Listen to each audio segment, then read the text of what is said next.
Empezamos, por tanto, con la primera clase, que sería equilibrio entre interioridad y exterioridad en el celibato, que sería cómo discernir si una persona que se confía en nosotros tiene o no tiene condiciones para vivir en celibato.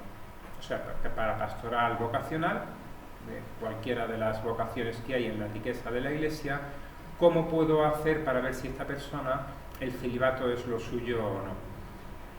Que además nos puede servir para preguntarnos a nosotros mismos, no ya si el celibato es lo mío o no, porque muchos de nosotros ya estamos comprometidos, entonces esa pregunta sería un poco peligroso, aunque en determinados momentos hay que enfrentarse a nuestra realidad. Creo que para los que ya tenemos un compromiso sería ¿qué puedo hacer para ser más idóneo ya desde dentro para vivir mejor mi vocación? Esta pregunta ha salido mucho, ¿verdad?, en los últimos tiempos, a raíz de la crisis de los abusos. Muchos han preguntado, ¿es psicológicamente sano el celibato? Es decir, hay personas que viven el celibato, que han cometido no ya fallos, sino que han cometido verdaderos delitos y crímenes, y muchos dicen, es por culpa del celibato. Porque no es posible vivir una vida sana, equilibrada, armoniosa y feliz en celibato. ¿Es por tanto psicológicamente sano? Yo diría que sí, pero hace falta unas condiciones que en cierto modo son especiales. No quiere decir que seamos mejores, quiere decir que necesitamos unos recursos que para otra persona no son necesarios para vivir un camino, por ejemplo, matrimonial. Resumiría ese equilibrio entre interioridad y exterioridad.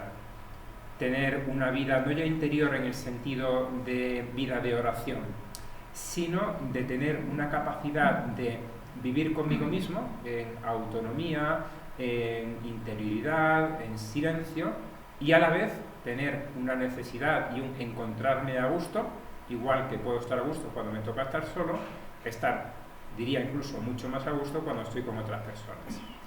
Esto requiere cargarse el mito de la media naranja. Es coloquial y se entiende. Cuando alguien se enamora, cuando van a casarse o a noviarse, ha encontrado a su media naranja. Pues no. Los que estamos aquí y que vivimos el celibato no somos medias naranjas. Y los novios no son medias naranjas. Y los esposos no son medias naranjas unidos uno con otro. Todas las personas somos naranjas enteras. Somos personas enteras. ¿Qué necesitamos? Una vida de relación, una vida de darnos a los demás, una vida de encontrarnos con otros y de compartir, de amar y de sentirnos amados. Eso sí, el celibato significa renunciar al matrimonio, al ejercicio de la sexualidad, pero cuando pasan los años uno se da cuenta que aquello que quizás en su juventud, en su adolescencia pensaba que le costaría mucho, hay cosas que son más difíciles. Por ejemplo, el compartir un proyecto de vida con otra persona. El tener a alguien cerca, a mano, en la misma habitación, en el mismo lecho, al que yo le pueda decir cómo me ha ido el día, mis alegrías y mis tristezas. Y que esa persona me pueda responder desde su feminidad. Lo cual sí que aporta algo a lo cual todo varón está especialmente abierto y es sensible y le apetece. Y esto es lo que a medio y largo plazo hace que se pueda echar de menos, y no está mal echarlo de menos. Es una realidad como cualquier cosa que nos sucede, no se trata de rechazarlo como una mala tentación, de lo que se trata es de integrarlo en mi vocación. A veces digo, y algunos se extrañan, pero luego creo que lo entienden, que cuando tú ves una chica por la calle, la primera reacción, si estás bien entregado, puede ser, uy, no, quito la vista y ya está, mala tentación, fuera. Pero me parece que puede ser mucho más rico para tu vocación si dices, aparto la vista, pero digo, esta chica es una chica bonita. Incluso si es una persona a la que trato, tiene un carácter fantástico. Incluso me atrae y me hace decir, ojalá pudiese compartir mi vida con esta persona. Hasta ahí, dar flujo a estas cosas que son emociones que me vienen dadas. Pero tú puedes, sin más, meterlas debajo de la alfombra y decir, con esto no se habla, o decir, sí, pero yo he entregado mi vida a Dios. Esta chica me gusta, pero Yo donde quiero poner mi corazón es en Dios y a través de Dios a las personas a las que estoy llamado en mi ministerio. Y si estuviese buscando una chica, probablemente le buscaría a ella, pero es que ya he encontrado a Dios y quiero seguir amándole cada vez más. De este modo, lo que podría ser para nosotros una tentación contra la fidelidad, o incluso podría ser un motivo de líos, de confusiones, que es el problema que tiene cuando este tipo de cuestiones se reprimen. Lo guardo en el armario, pero desde el armario de vez en cuando da un portazo y sale. Y ahí creo que hay varios problemas de unidad de vida, es por no haber entrado en un diálogo sano que acaba integrando esas pasiones, que son buenas porque son humanas, pero no han sido capaces de integrarlas en su vocación. De modo que yo propongo, se enriquece la propia vocación y uno es capaz de seguir mirando a las personas que trata, a las chicas, a las personas del otro sexo, sin miedo, porque a veces el problema también de este tipo es el miedo a la mujer. Entonces llegamos al amor, la idealización, al amor platónico, y de la novela rosa pasamos a la novela verde y después a la novela negra. Bien, significa renunciar a cosas, pero se mantiene en el hecho de ser un individuo sexuado. No ejercitamos la sexualidad genitalmente, pero somos sexuados y en ese sentido ejercemos nuestra sexualidad y se ve no solamente en lo físico, sino también en nuestro modo de funcionar, que somos seres sexuados. En una ocasión, en un encuentro como este, una persona preguntó, alguien me dijo en una ocasión que él era sacerdote, de puertas para fuera es sacerdote y de puertas para adentro es hombre. ¿Qué le parece? Iba provocando y lo consiguió. Y dijo, me parece profundamente equivocado, porque cualquiera de nosotros de puertas para adentro también es sacerdote. Es decir, yo puedo estar en short y camisetilla porque estoy trabajando en mi habitación y hace calor, pero incluso en este momento soy sacerdote, razón por la cual en un momento dado cierro lo que estoy haciendo y me pongo a rezar la liturgia de las horas o el rosario, o hago mi oración, o si me encuentro una cosa en internet, pues la corto porque sigo siendo sacerdote aquí aunque no me vea nadie, y tengo un horario y de acostada, de levantada, de aprovechar el tiempo, porque sigo siendo sacerdote. Esa es la fácil. La difícil es reconocer que sigo siendo hombre cuando voy fuera. Es decir, que va a haber cosas que me van a atraer y que me van a gustar, y en las cuales puedo inconsciente o conscientemente encontrar una cierta gratificación afectiva. Cuando las parroquianas, que son muy buenas y que quieren cuidarnos, empiezan a tener confianza con nosotros y yo les dejo tener confianzas y aperturas e intimidades limpias, pero veo que se me está escapando del corazón. Ojo, te has olvidado que eres hombre y que tratando con chicas jóvenes o menos jóvenes se te puede ir el corazón. Y ojo también, porque en ocasiones algunas parroquianas te pueden ver a ti como un ser asexuado y por lo tanto permitirse confianzas que no tendrían con una persona que no fuese su marido. Si uno se reconoce que sigue siendo varón, se evita bastantes problemas y se extraña mucho menos de aquello que le pueda suceder, porque las pasiones se mantienen. Y más por encima de eso se mantiene la necesidad de querer y de sentirse humanamente querido. El gran riesgo del celibato es convertirse en un solterón, en una persona que no quiere o que no sabe cómo querer porque no tiene un objeto, una persona a la que entregar el corazón de una manera clara, patente. Yo diría, bueno, es que tienes tantísimas personas, lo cual da sentido a tu propio celibato. Tu celibato es como el celibato de Jesucristo, que no quiere darse a una persona porque quiere darse completamente a todos. Porque el corazón no es una tarta, que doy un trocito a uno y luego me quito, sino que es el entregarme todo a cada una de las personas, a quien me cae bien y a quien me cae mal. Y por eso el celibato es algo que libera. El prelado del Opus Dei nos dijo hace un año en una de las cartas que lo que se busca en el celibato no es la disponibilidad de tiempo. de tener toda la tarde libre porque ya no tengo que estar con una familia, sino la disponibilidad del corazón. Eso es lo que verdaderamente da el celibato. Necesidad de relacionarse, importantísimo. Tener gente, porque claro, para querer y sentirme querido necesito tener alguien a quien querer, sentirse, pongo en cursiva, humanamente querido. Claro que el amor de Dios está y me llena, pero de vez en cuando no es ya que no sea suficiente, sino que yo no soy un angelito, soy un hombre y necesito a alguien con quien hablar, contar un problema, una preocupación, y eso tengo que tenerlo.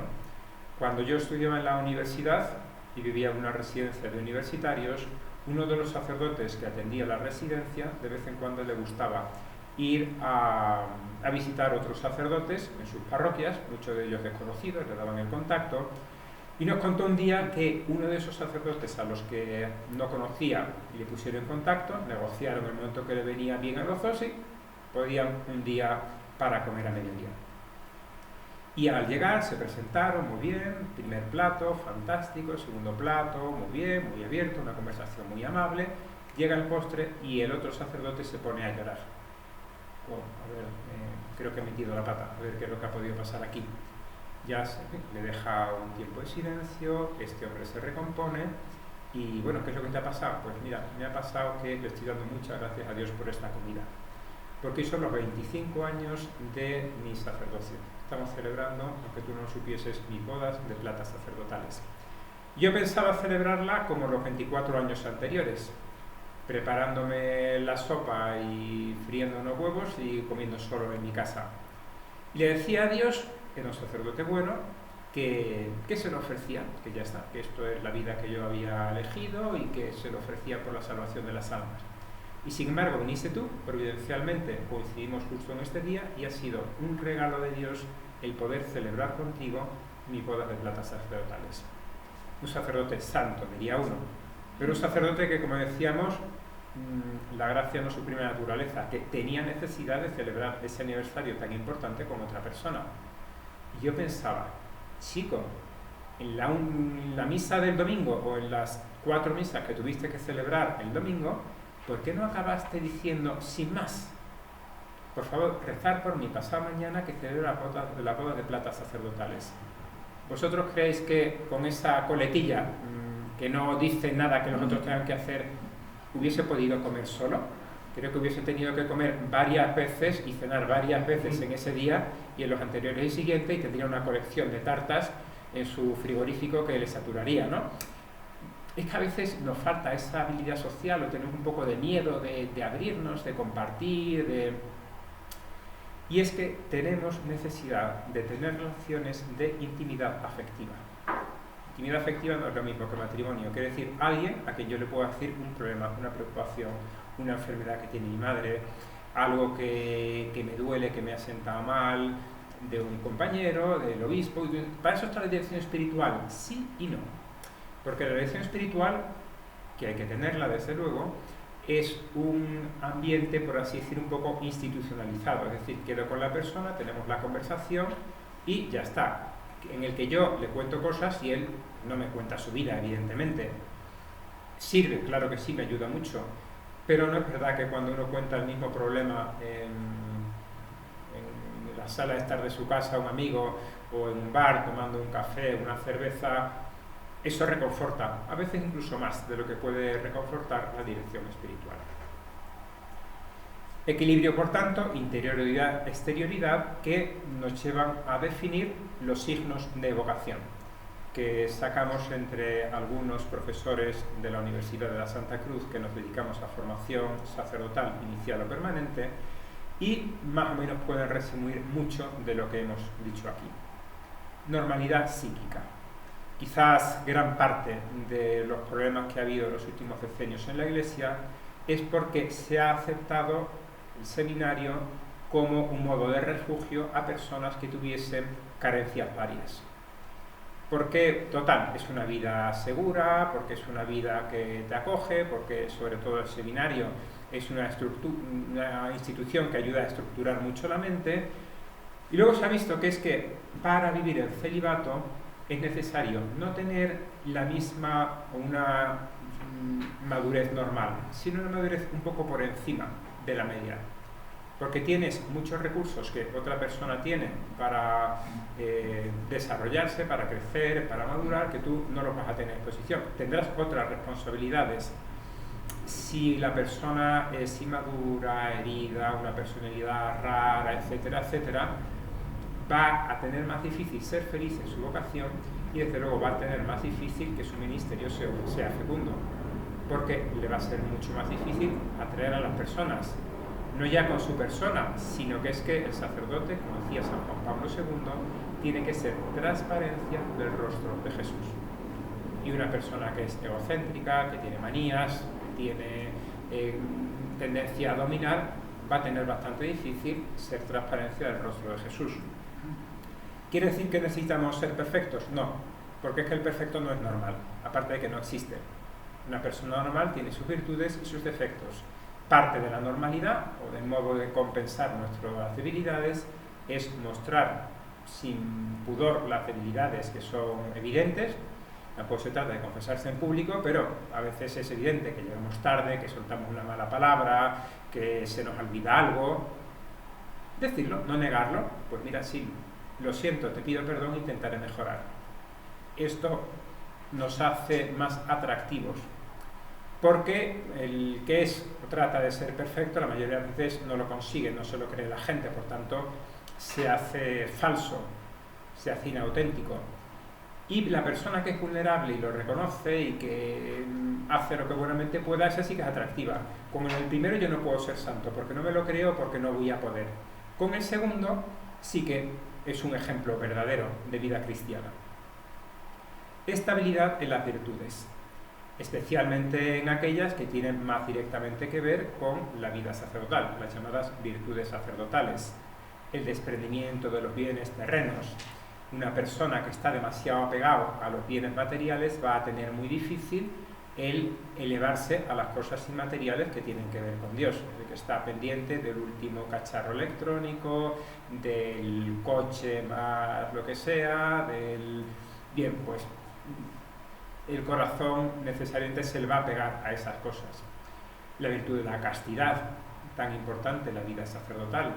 Y todas estas cosas hay que tenerlas en cuenta desde antes, desde el seminario, porque la imposición de manos del obispo da la gracia, da el carisma y da el sello, el carácter sacramental, pero no le quita a uno los vicios, las heridas, lo que sea que pueda tener. Si uno dice, bueno, que se ordene y ya mejorará, bueno, pero si tú crees que todavía no tiene los límites, los mínimos para ordenarse, quizás sea mejor que los adquiera, porque nada te garantiza, diría más bien al contrario, que los vaya a conseguir después de la ordenación. Que el estilo de vida guste. Es decir, que tú te encuentras con un jovencito en pastoral vocacional y le dices, ¿quieres que eso es lo tuyo? Sí, creo, porque me hace mucha ilusión el sacerdocio y celebrar la misa y predicar y dar catequesis, etcétera. Fantástico. Eso es la visión idealizada del sacerdote. Ahora, hay que ponerle en contacto con la vida real. Por eso se recomienda los fines de semana pastorales, el año pastoral, antes de la ordenación diaconal, de manera que veas cómo vive un sacerdote y cómo tendrás que vivir tú dentro de 5 o 10 años, el tiempo que sea. Y que eso verdaderamente te llene. Porque si tú viviendo en ese ambiente dices, uy, yo aquí me siento muy solo, me siento incómodo, me siento mal, yo así toda la vida me sería difícil ser feliz, pues en ese caso a lo mejor es que no es tu camino.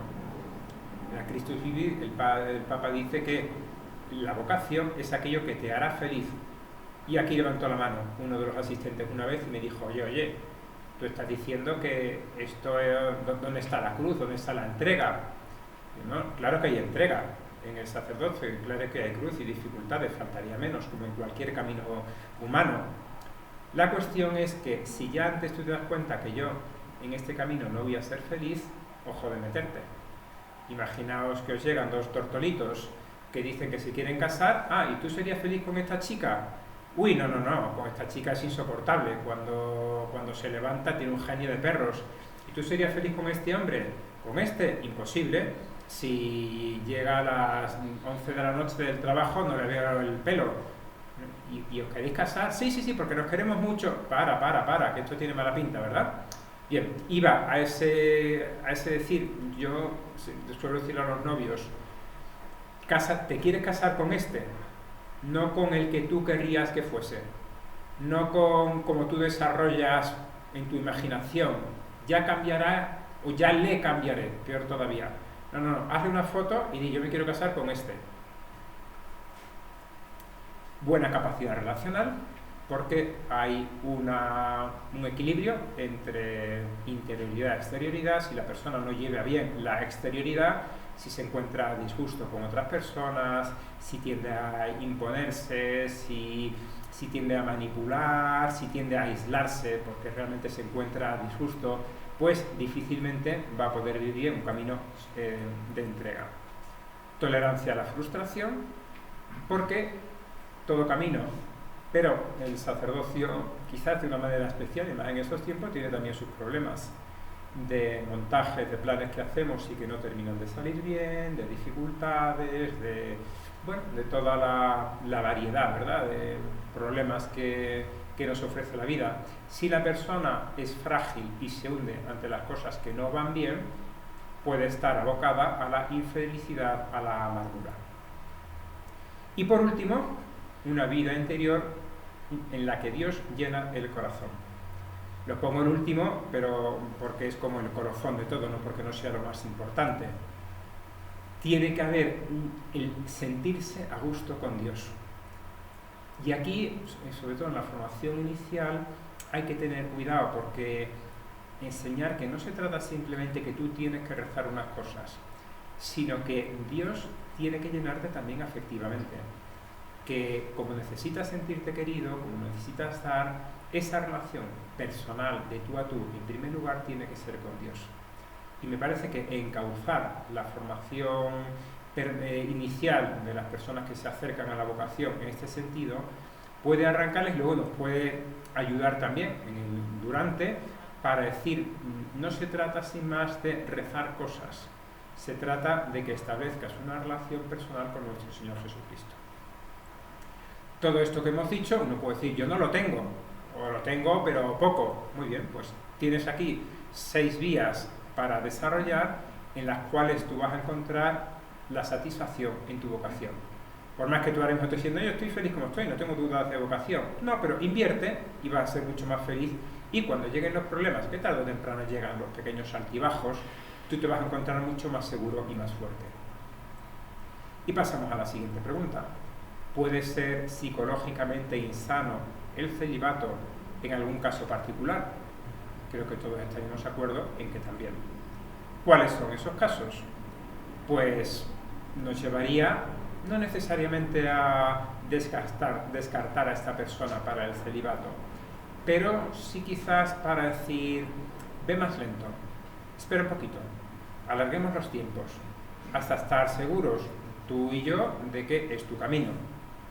Necesidades afectivas especiales, personas que son muy dependientes y necesitan a alguien que continuamente les confirme y que les diga y que les recuerde que tú vales, que te quiero, que pues ojo, porque le falta interioridad, y cuando esté en una parroquia sin esa figura de referencia, pues lo van a tener más difícil.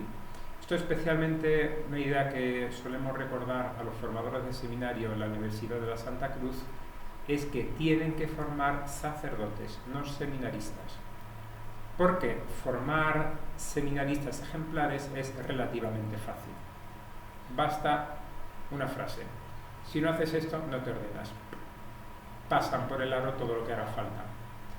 Pero lo que hay que intentar es que sean sacerdotes, que tengan la mentalidad de sacerdote, y de manera que aquí reza, de acuerdo, pero reza porque es bueno para ti rezar, porque necesitas entrar en vida interior con Dios, porque va a seguir siendo aún más importante el que sigas rezando cuando estés lanzado a la parroquia y te ocurra lo que me ha ocurrido a mí varias veces visitando a mis padres, que bajaba a la parroquia a hacer un rato de oración y un toque en el hombro, padre, ¿podría confesarme?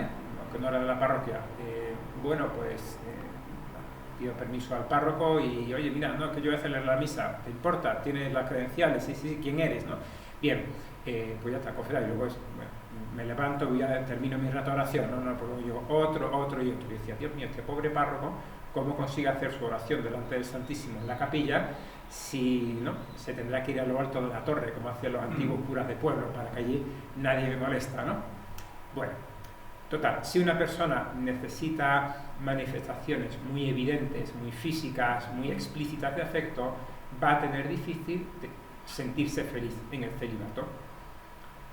Dificultad para las relaciones interpersonales, muy arisco, muy brusco, demasiado introvertido, mala adaptación a la soledad y poca autonomía, personas que les cuesta mucho trabajo cuando tienen que quedar solo, pero esa es la persona que tendrá que llegar a su casa a las 10 de la noche, incluso más tarde, después de despacho parroquial, misa, catequesis de confirmación, catequesis de matrimonios o de novios, de prematrimoniales, y llega a su casa y lo que le queda por encontrarse es que me tengo que preparar la cena y se escucha el silencio en la casa y entonces puede pensar, wow, ojalá tuviese una mujercita que viniese aquí con las zapatillas a darme un beso, ¿qué tal, cariño? ¿Cómo te ha ido el día? Entonces uno se hace la novela rosa.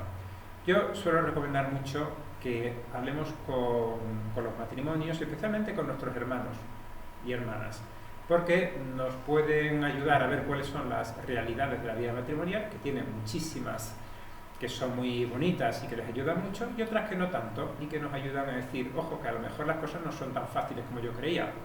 Comentándole esto a un hermano mío, me decía, mi mujer con las zapatillas y un beso, mi mujer viene habitualmente con una sola zapatilla, en la mano por alto, diciendo, ¿qué haces que has vuelto a llegar 15 minutos tarde del trabajo? Siempre igual, desatendiendo a tu familia para crecer socialmente. Pues ahora, vienes para acá, ayudas a los niños a hacer las tareas, luego les duchas, luego les pones el pijama, después vienes a ayudarme a preparar la cena, pones la cena, los niños hay que acostarles después y después ya tendrás tiempo, después yo voy a tener tiempo de tirarme en la cama y voy a estar agotado. Entonces, yo creo que eso nos ayuda también a que cuando nosotros llegamos a la cama agotados, no somos más héroes que cualquier pareja de esposos, cristianos o no cristianos. Con todo, es cierto que hay que tener una capacidad de soportar, si queréis, de dialogar el silencio, que profundizaremos más adelante. Dificultades con las figuras de autoridad. Una persona que le cuesta trabajo la figura de autoridad, ya sea porque tiende a establecer relaciones de dependencia o relaciones de rebeldía, ojo, porque él mismo va a estar llamado a estar supeditado a sus superiores, al obispo, a los directores, a quien sea, y van a saltar chispas si la persona tiende a rebelarse o no le cuesta obedecer, y con los que están por debajo va a tender a dominar y a explotar. O sea, se va a convertir en un pequeño o a veces incluso en un gran abusador. Generalmente las personas con dificultad con la figura de autoridad suelen tener dificultades con la gran figura de autoridad, que es el padre, porque fue ausente, autoritario, etc. Sobre eso profundizaremos en otra clase. Caídas frecuentes de castidad. Y aquí creo que hay un mensaje que es importante dar, y es que, algo tan sencillo, es posible vivir la castidad. Porque incluso en ambientes eclesiásticos se está introduciendo que en este tiempo de un poco de libertarismo sexual, de internet en los bolsillos, de pornografía difusa, es normal que haya problemas de castidad. Incluso que es parte del desarrollo evolutivo normal de un adolescente el que se quede durante varios meses o años enganchado con problemas de la castidad. Y sin embargo no es así. Alguna vez incluso me dijo, yo no conozco ningún joven que viva la castidad. Yo dije, lo siento, pero yo sí. Lo que no conozco es a nadie, ni joven ni menos joven, que viva la castidad sin lucha, sin esfuerzo y sin gracia. Eso no. Un recién ordenado me decía que en su primera misa me invitó a que cantase la misa un sacerdote amigo siempre que le había llevado al seminario, 80 años, un santazo, ya está en el cielo. Y no pudo aguantar la duda y le preguntó en la propia sacristía, después de revestirse: Padre, ¿cuándo podré dejar de luchar para vivir la castidad? Y el santo varón le dijo: me han dicho que unas 2 horas después de haberte muerto. Claro, implícitamente decía: yo todavía no me he muerto, luego yo todavía tengo que luchar para vivir la castidad. Y estamos de acuerdo. Pero un cierto mínimo sí que es necesario, porque si no es muy difícil después que el chico, o ya el joven sacerdote, el que se ha entregado a cualquier tipo de institución, no caiga en una especie de doble vida. Una cosa es lo que a mí me dicen, una cosa es lo que yo incluso tengo que enseñar, porque dice los mandamientos, porque dice la Iglesia, porque dice la doctrina y la moral, y otra cosa es la que en verdad se puede vivir. Y esa ruptura es muy dañina para el alma de una persona. En algunos casos, experiencias sexuales, no estamos en cosas radicales, estamos en desaconsejar o diferir. Si no, nos quitamos encima a San Agustín, en su sacerdocio, en su ministerio, ¿verdad? Pero una persona que ha tenido una conversión ya quizás como adulto, nos llega mucho ahora mismo para la vocación, personas que han hecho incluso una carrera universitaria y han ejercido varios años y han tenido experiencias afectivas, pero sea por asegurar que son capaces de vivir bien la castidad, sea también porque si han aprendido a tener experiencia, a manifestar y recibir el afecto de esa manera más corporal, ojo, no vaya a ser que caigan en lo que acabamos de decir en el primer punto, que cuando vean que cuando me encuentro triste, me encuentro más sensible, cariñoso, me encuentro tal, y voy a buscar con quién, pues no lo tengo, y eso acabe frustrando. Por eso a estas personas es recomendable dejarles un tiempo en el que vean si viven bien así y si no hay problemas. Abusos. Las personas abusadas, tendremos una de las sesiones sobre acompañar en los abusos. Las personas que han sufrido abusos tienen muchos problemas a muchos niveles. Problemas con su corporalidad, problemas con sus relaciones, problemas con la autoridad, problemas de autoestima, etc., que han de ser resueltas antes de entrar en el camino. Porque si no, puede ocurrir que, y esto por desgracia ocurre mucho, personas con heridas, quizás incluso heridas biográficas mucho más sencillas, porque tuvieron un padre ausente, una familia rota, nos encontramos muchas veces, que encuentren un ambiente que les estructura mucho. Porque un itinerario vocacional estructura, y además están muchas veces diseñados así. Tienes una comunidad con la que vives, tienes unas reglas de lo que tienes que hacer y de lo que no debes hacer. Y es una persona que está con la vida, que no sabe dónde ir, sin norte, le da mucho el norte. Y por lo tanto te puede funcionar bien, puede ser, como decíamos, con gran facilidad un buen seminarista. Pero hay que tener mucho cuidado de que sea capaz de ser también un buen sacerdote. Es decir, que salga del seminario o de la casa de formación y pueda funcionar autónomamente, sin tener el formador que me vigila, el rector que me riñe o el formador que me da consejos y el formador que me abre horizontes. Si no es capaz de funcionar con autonomía, puede entrar fácilmente en frustración. Y por último, nos encontramos con el delicado tema de la homosexualidad. Como sabéis, hay un documento que ahora mismo es el que más explícito, que es la instrucción de la Congregación para la Educación Católica de 2005, que era cuando tenía competencias sobre los seminarios, que decía que la Iglesia, respetando profundamente a estas personas con atracción por el mismo sexo, no puede admitir al seminario y a las órdenes sagradas a quienes, 1, practican la homosexualidad, 2, tienen tendencias profundamente arraigadas aunque no las ejerciten, y 3, sostienen la así llamada cultura gay.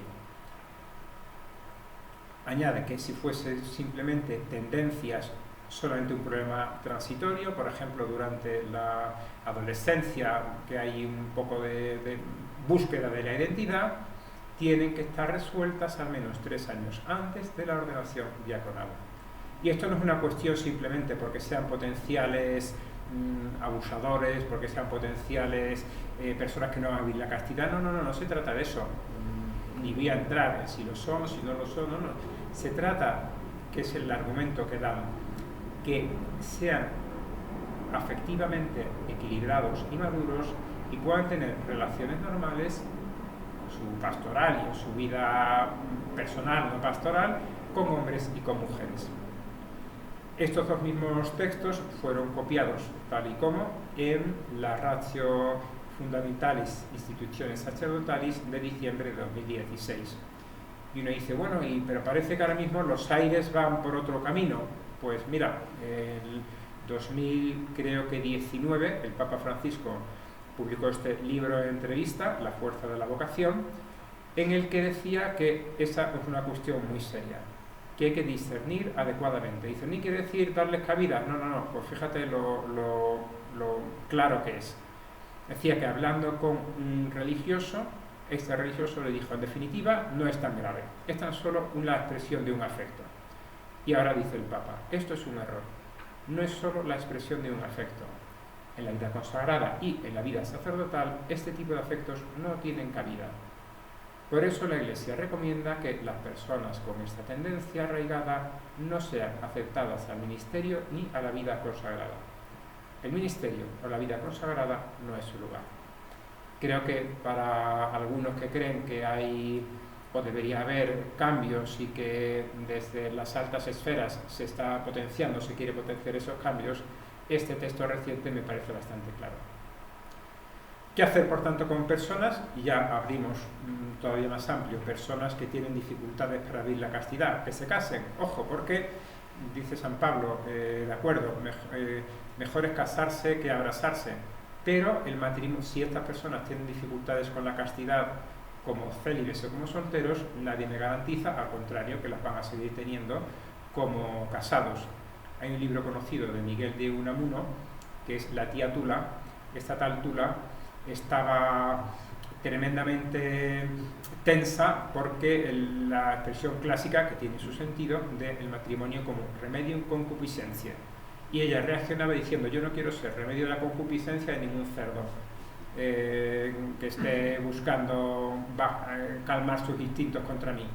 Y está así, y además intenta disuadir a su sobrina, que está enamorada de un jovencito, hasta que llega a los 50 y pico años, se encuentra un señor mayor viudo, se tratan, se conocen, intercambian sus vidas, y ella en un momento dado se da cuenta que está enamorada. Él le dice, Tula, ¿te quieres casar conmigo ya a nuestra edad? Y ella va a decir que sí, hasta que le surge su fantasma y dice, cerdo, tú lo que quieres es que yo sea tu remedio de concupiscencia, por lo tanto, fuera de mi casa no quiero saber más de ti, y se condena a una vida de tristeza y de soledad. Equilibrio, por tanto, entre interioridad y exterioridad, que pasa por aprender a vivir en silencio. Decíamos, llegar a casa o levantarme por la mañana y a veces tendemos a encender la televisión, el podcast, la radio, lo que sea.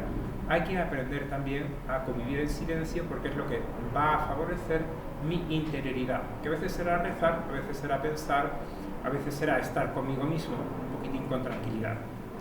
Y no convertir nuestra vida en el estilo barroco churrigueresco del horror vacui, de estar todo mi tiempo lleno y todos mis sentidos llenos de estímulos. Me monto en el coche, enciendo la radio, salgo y me pongo los auriculares y no tengo tiempo de silencio y por tanto no me doy cuenta de que yo no estoy solo, sino que el Padre está conmigo.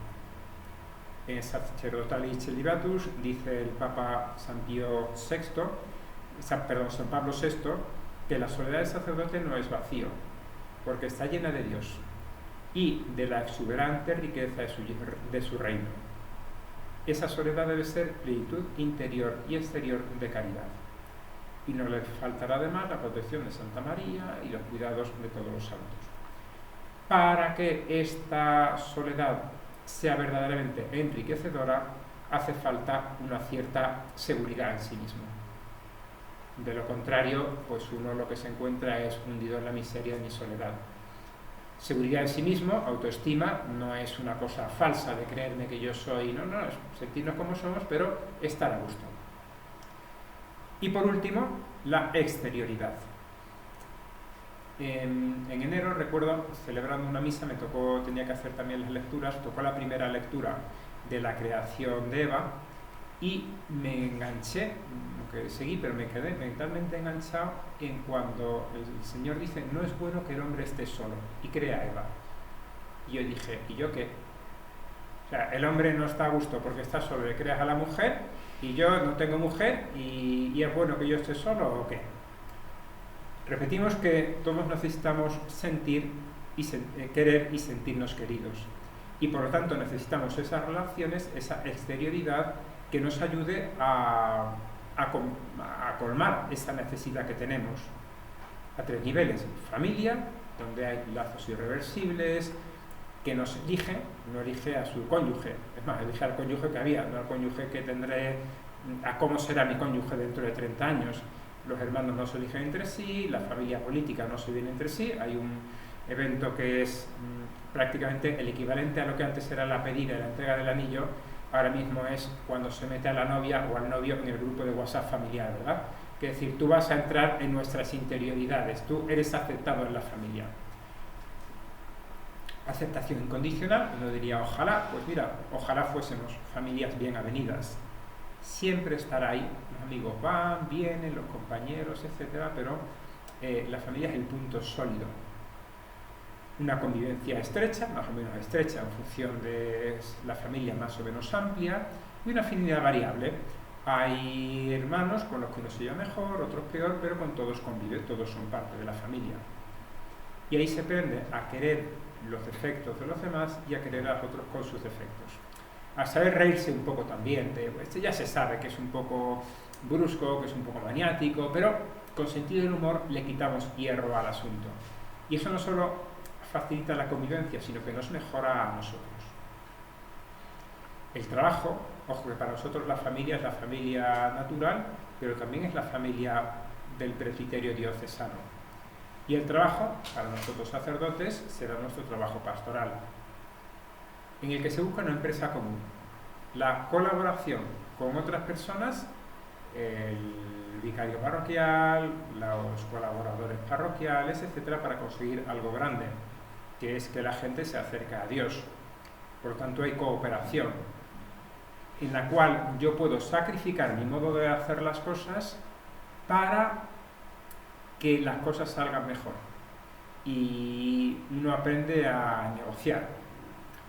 No se eligen esas relaciones, sino que me vienen dadas, y es un lugar natural para el que surja la amistad. Y cuando no surge la amistad, respeto la forma de ser distinta de los otros. Y por último encontramos la amistad, que es cuando se encuentra algo personal que compartir, que puede ser el deporte, que estamos en el mismo equipo de fútbol, un grupo de música, una afición cualquiera. Es algo que se encuentra y se acepta. La amistad es como el enamoramiento, que nos tratamos y en un momento dado nos damos cuenta, wow, si nos hemos hecho amigos, igual que dos jóvenes se tratan, igual, si nos queremos. No puedo forzar a hacerme amigo, pero sí que me puedo poner en condiciones. Quizás muchos de nosotros tenemos experiencia con jovencitos, es que no encuentro novio, es que no encuentro novia. Me ocurrió hace un año. ¿A qué misa vas los domingos? A la de 8 de la mañana, porque así aprovecho todo el día. Ajá. ¿Y quién hay allí? Viejos y viejas. ¿Te quieres casar con un viejecito? No, claro. Pues entonces ve a la misa de 12 a 1 de la mañana o a la de 7 de la tarde, y allí encontrarás jóvenes y lo que quieres encontrar es un joven cristiano. Pues bien, para nosotros, como necesitamos amigos, tendremos que estar en condiciones de encontrarlos. Celebro misa, me voy a la sacristía y me pongo a hacer las cosas. Pues en la sacristía difícilmente vas a encontrar gente con quien ser amigo, estará el sacristán. Sal al patio de la parroquia, saludo a las familias, conócelas, y a partir de ahí surgirá la amistad. Con algunos te dirán, padre, venga a casa, y bueno, pues con esto bien, voy por educación y porque no puedo. Con otros me encuentro realmente bien y engancho con las familias, o con unos o con otros. Atrofia por desuso. Si se deja enfriar la amistad, se acaba perdiendo. Y no llegamos a todo. Hay mucho trabajo, hay mucha labor, pero no podemos, porque es una necesidad, descuidar a nuestros amigos. Especialmente cuidar la amistad con los iguales. Es decir, vale que te llevas muy bien con el grupo de jóvenes de la parroquia, pero ojo, cuando una persona de 40 a 50 años dice, mis mejores amigos, los jovencitos de 15, 20, porque esto quiere decir habitualmente que tienes dificultades relacionales. Es decir, que tú necesitas, para estar a gusto, estar en un ambiente en el cual tú eres aceptado y estás un poco por encima. ¿Eso es amistad o es más bien una relación desigual, paterno-filial, jefe, con subordinados? No, lo normal es con los iguales. Incluso mientras más iguales sean, más profunda va a ser esa amistad, porque vamos a tener más cosas para compartir, porque esas cosas van a ser más importantes. Es mejor y más profunda una amistad entre sacerdotes que entre hinchas de un equipo de fútbol. Surge donde uno pasa más tiempo, en la familia y en el trabajo. Y muchas veces me preguntan, ¿los padres tienen que ser amigos de sus hijos? Y yo respondo, los padres tienen que ser padres biológicos y los padres sacerdotes. Es decir, el hecho de ser padre, el hecho de estar investido en autoridad, incluye desde luego el tener una relación afectuosa con esa gente, pero incluye también la exigencia. Y como lo que buscan en un padre, un sacerdote, no es sencillamente alguien que me comprenda, con quien me pase bien, sino alguien en quien yo me pueda confiar. Y a veces ocurre, y es muy triste escucharlo, este padre se ríe con nosotros, cuenta chistes un poco en el límite y se pone a hacer deporte, a jugar fútbol, etc., pero a mí eso no me da confianza para contarle mi vida. Es tan uno de mí que hay interioridades que me cuesta verle. Dice Luis, esta frase me gusta mucho, la amistad surge como distinta del mero compañerismo cuando dos o más compañeros descubren que tienen en común ideas o intereses o simplemente gustos que los demás no comparten y que hasta ese momento cada uno pensaba que era su propio y único tesoro o incluso su cruz. La típica expresión para iniciar la amistad podría ser algo así como ¿cómo? ¿Tú también? Yo pensaba que era el único. La semana pasada estaba en una convivencia de sacerdotes en la que uno de ellos era bombero voluntario. Y claro, todos los demás le miraban como, wow, qué afición tan rara. Y bueno, y él nos contaba cosas, pero imaginaos que en ese contexto alguien surge y dice, wow, yo también soy bombero voluntario.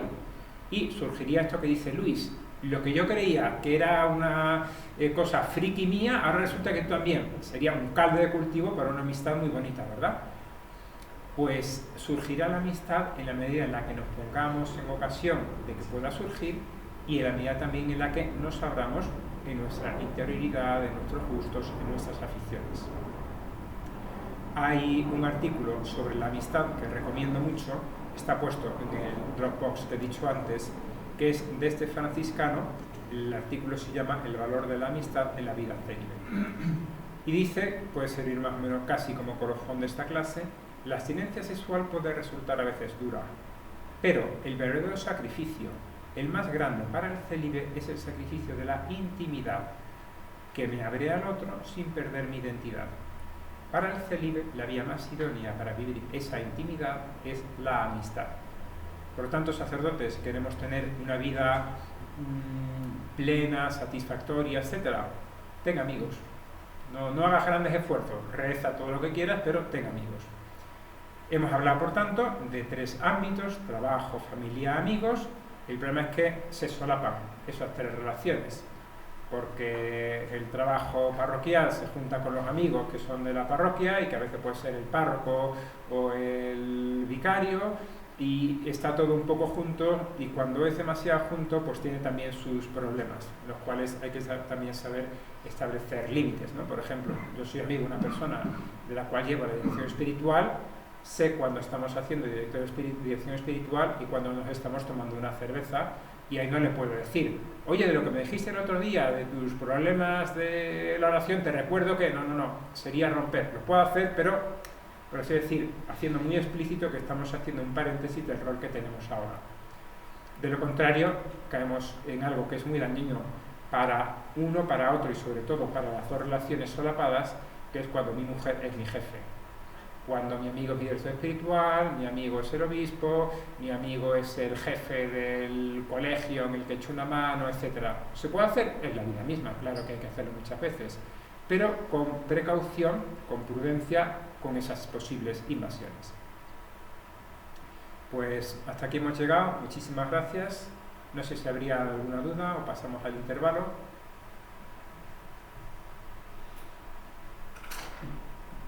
¿Qué se puede entender por normalidad psíquica? Diría que para una persona, nuevamente, normal, sería, cuando yo digo este tipo, es básicamente normal.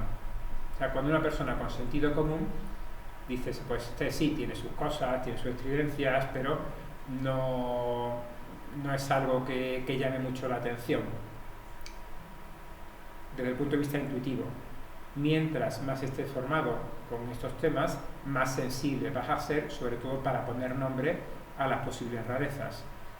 Porque, segunda cuestión, lo que parece raro es raro. Este tipo es demasiado callado. Pues si te parece, a lo mejor es que no tiene normalidad psíquica. Este tipo no parece que... parece demasiado dominante, porque cuando le piden un favor, él dice, esto es... No te lo hago, pero es que tú me pidiste otro favor más grande. No, pero no era un do des. Estamos... A lo mejor es un poco egoísta. ¿Cómo me di cuenta de esas aristas de la personalidad? Conviviendo con los chicos. La ratio de 2016 insiste en que los formadores vivan con los chicos. Y yo aplicaría, sería incluso un poco más concreto, el refrán español: en la mesa y en el juego se conoce al caballero. Comer con ellos y hacer deporte con ellos, o por lo menos observarles mientras están haciendo deporte, porque ahí es cuando uno está como más desinhibido. Recuerdo un formador de seminario que me decía, en mi seminario no hay mesa de dirección, ni siquiera hay sitio para el rector. Porque me di cuenta que si estamos ahí no nos damos cuenta de las conversaciones informales de los chicos, solo tenemos con ellos conversaciones formales y por tanto no los conocemos, porque en las conversaciones formales tantas veces nos dicen lo que creen que nosotros queremos escuchar. Si pongo una mesa fija con la campanita, ya sé que la mitad de los seminaristas nunca se van a sentar aquí. Por tanto, decía, yo muchas veces llego tarde queriendo y la campanita la llevo en el bolsillo y me siento en la mesa donde haya sitios libres, y si hay varios sitios libres, mira, con este tipo hace ya 2 semanas que no me siento, voy para allá, no para controlarle, sino para conocerle, y le pregunto y le preguntan otros y salen cosas y son muy enriquecedores. Y segundo, en el juego, ver a los chicos jugar al fútbol es muy interesante, porque ahí ves quién es un abusón y le quita el balón de su equipo para ir solo sin pasar el balón al otro.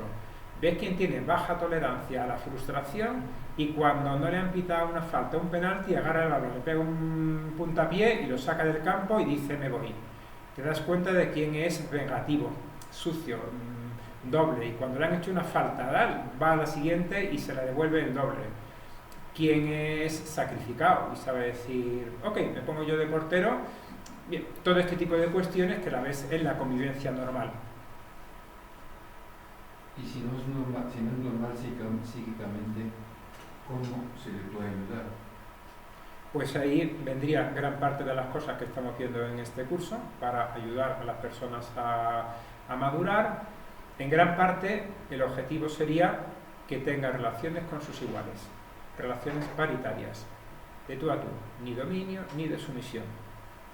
Y si no lo consigue, entonces sí que, y nosotros ya con el acompañamiento que podemos hacer en nuestro papel, entonces sería recomendable que esta persona acuda a un psicólogo, no ya porque está mal de la cabeza, no, sino porque el psicólogo le puede dar herramientas relacionales que necesita.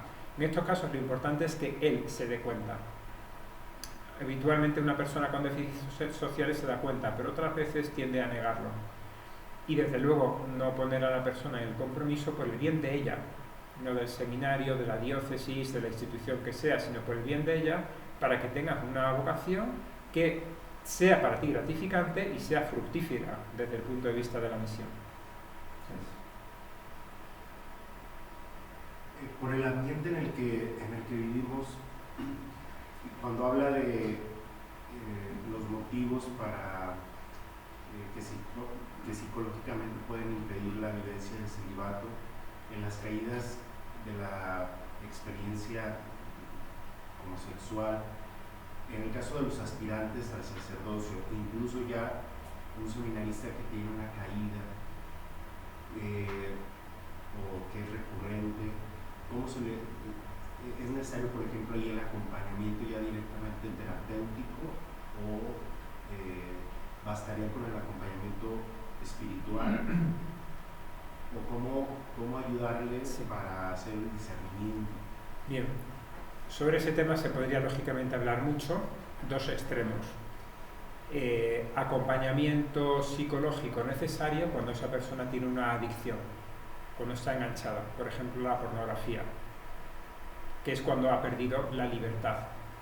Le gustaría, pero no puede. Una persona que tiene varias caídas a la semana, pues me parece que esa puede que no esté enganchada, pero parece que hay algo serio.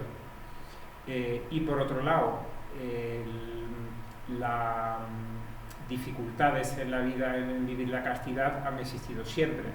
Y los psicólogos, la ayuda del psicólogo en seminario es reciente. Muchos jóvenes han conseguido salir adelante gracias a un formador, a un director espiritual, bien que sepa, que esté capacitado y que pueda ayudar.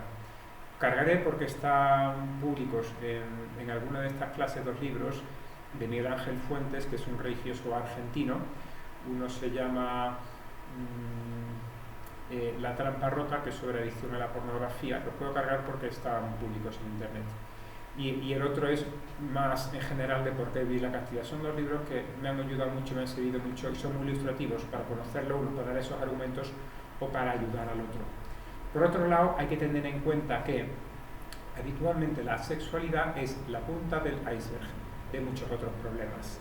Es decir, que el chico que tiene caídas frecuentes quizás tenga otro tipo de problemas relacionales, de autoestima, de control de los impulsos, que no sepa por qué es bueno para él vivir la castidad y que no es simplemente un mandamiento que me oprime de alguna manera, sino que es que la castidad me ayuda a tener el dominio sobre mí mismo para poderme entregar a Dios, que la castidad no es una negación, sino que es tener el corazón libre.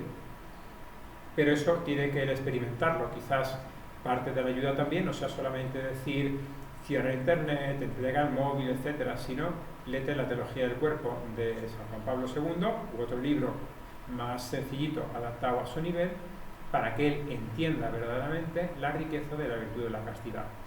Porque a veces, como dice Simon Sinek, este psicólogo americano que ha hecho el segundo TED más escuchado de la historia, nos centramos demasiado en el what, en lo que tienes que hacer, en una formación meramente conductista. O, en el mejor de los casos, nos centramos en el how, el cómo. ¿Cómo tienes que hacer esto? Y te doy 1000 estrategias para salir adelante de las dificultades y las tentaciones. Y él dice, centrémonos en el why, en el porqué. Porque quien tiene un porqué, decía Nietzsche, lo cita mucho Viktor Frankl, quien tiene un porqué soporta cualquier cómo.